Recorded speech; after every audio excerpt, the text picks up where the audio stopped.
Bonjour, je suis Guillaume Badésiré, promoteur de Modern Samurai Academy. Donc là, je vais vous entretenir au sujet de la self-défense. Il y a quelques jours déjà, j'ai publié un article sur les réseaux sociaux concernant la self-défense. Donc c'est vrai que là, j'ai donné ma vue à moi, j'estime incomplète. Donc j'ai voulu enrichir le débat. Pour ça, nous faisons mon invité, maître Dorian Dombol. Ah, okay. Bonjour maître. Bonjour. Voilà, donc c'est avec lui qu'on va échanger aujourd'hui sur ce thème de self-défense. Donc maître, est-ce que tu peux donner ton point de vue sur, déjà pour toi, c'est quoi la self-défense? Déjà pour moi, la self-défense, si je prends l'explication, self-défense en français, qui veut dire autodéfense, ça veut dire se défendre seul. Maintenant, s'il faut entrer dans le cadre proprement dit de la self-défense dans le domaine art martial, je dirais que la self-défense, déjà dans les arts martiaux, pour moi j'ai toujours après mes recherches, après mon expérience, pour moi les arts martiaux, tous les arts martiaux ne sont pas des arts martiaux qui sont proprement dit self-défense. Chaque art martial a des catégories. Il y a le volet défense, il y a le volet sportif et il y a le volet spirituel, recherche de soi, etc. Mais il y a d'autres disciplines qui sont particulièrement axées sur la self-défense. Donc nous connaissons de plus en plus le Krav Maga et il y a plein d'autres disciplines encore. Alors je dirais que s'il faut revenir au sujet là, qui est toujours la technique, le physique, dans le mental et tout ça. Pour moi, il faut bien comprendre quelque chose. C'est que la situation de rue est différente de la situation du dojo. Dans la rue, la personne qui vous attaque,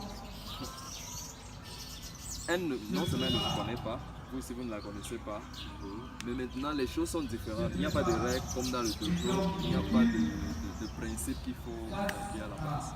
Il faut se défendre. Elle vous attaque, il faut vous défendre. C'est pour ça que moi je suis contre les clichés qu'on montre en salon.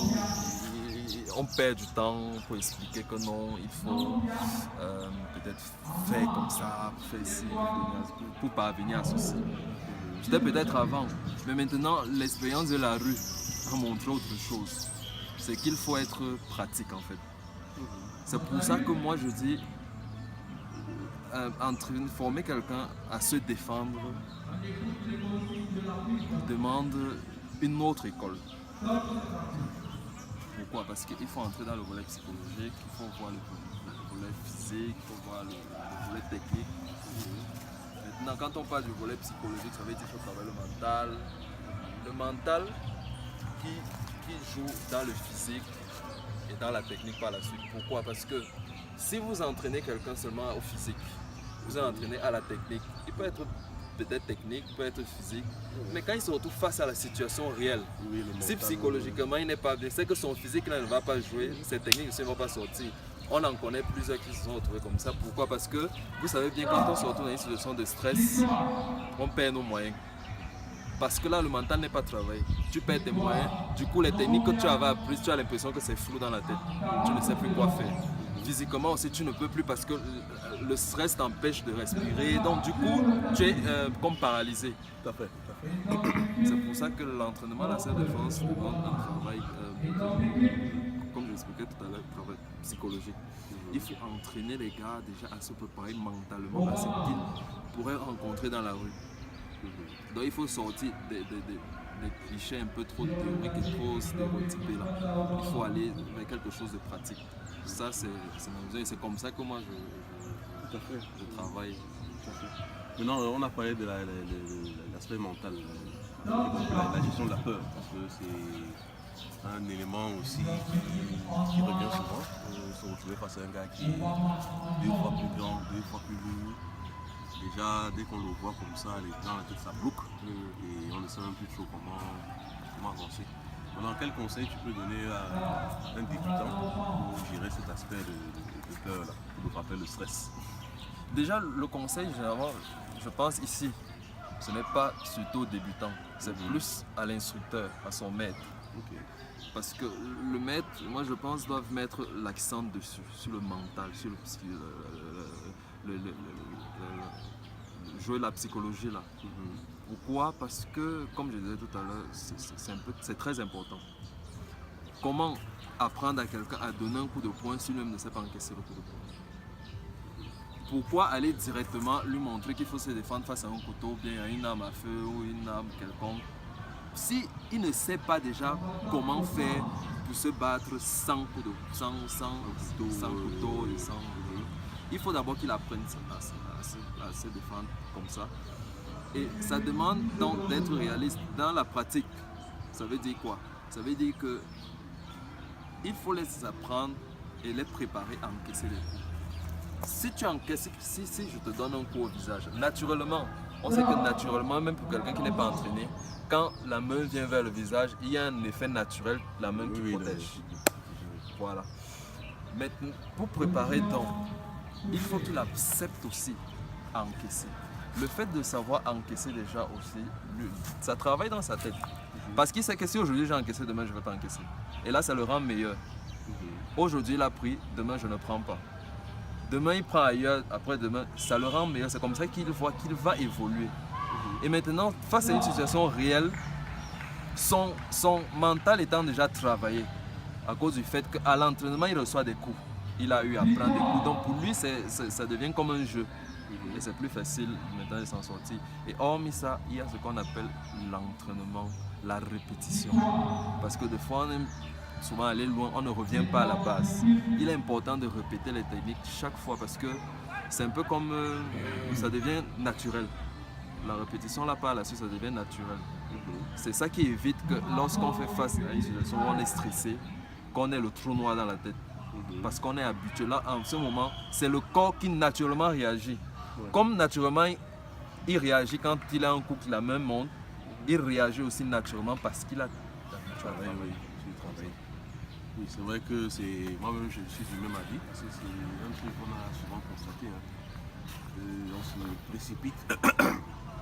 On fait les techniques de coups de poing, de coups de pied et tout ça. Bon, moi je pense que en fait tout le monde peut le faire.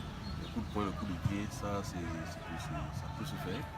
Et maintenant la gestion du mental, ça par contre c'est autre chose. C'est beaucoup plus complexe que parfois on voudrait souvent nous faire croire. Parce que, comme j'ai dit, c'est ça qui fait la différence entre les différents pratiquants à un certain niveau. C'est cette capacité à gérer ça. Surtout quand tu es dans un environnement comme dans la rue, surtout. Là, parce qu'au club encore, bon, tu peux te dire que c'est ton ami, bon, vous avez l'habitude de fonctionner ensemble. Donc, il y a une certaine sécurité, voilà, une certaine sécurité, voilà. Mais un gars que tu croises dans la rue à 2h du matin, avec une lame épaisse, on dirait un boucher. Là, ça devient vraiment très compliqué. Hein. Ça devient très compliqué. Non, moi, je pense que c'est ça. Donc maintenant, pour ceux qui n'ont pas pu voir l'article que j'ai publié, je vais faire un petit résumé s'il y a tout le monde qui n'a pas vu cet article. Donc dans cet article-là, je parlais de la self-défense et je donnais un peu mon approche là-dessus. Et je disais qu'il y a à peu près deux formes de self-défense. La self-défense physique, il y a deux volets. Il y a le volet combat préparé, donc la compétition, on est là. Et le combat non préparé, donc ça peut être une agression ou un challenge, une flash dans un corps, par son parti. Maintenant, il y a aussi la self-défense mentale, donc on disait la capacité à gérer ce stress qui est toujours là. Hein. Donc il faut le gérer. Donc, c'était un peu ça. C'est ça qu'il expliquait un peu. Et je pourrais m'aller un peu loin plus tard.